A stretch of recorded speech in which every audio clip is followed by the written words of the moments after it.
எத்தனை பேர் கை உயர்த்தி இன்னைக்கு கேட்பீங்க, ஆண்டவரே என்னுடைய நாவல ஒரு அதிகாரத்தை தாங்க, எனக்கு ஒரு அத்தாரிட்டி இந்த ராத்திரி வேலை வரட்டும். என்ன அத்தாரிட்டி தெரியுமா?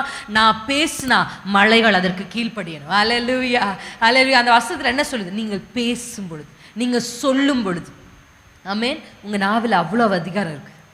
அல்லேலூயா. எத்தனை பேர் நம்புறீங்க? நான் சொன்னா அது நடக்கும்.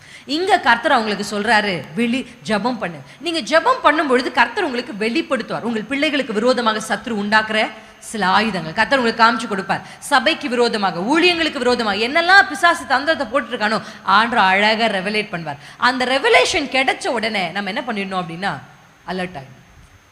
ஆமென். இப்போ என்ன பண்ணணும் அப்படின்னா ஜெபம் பண்ணி விழித்திருங்க.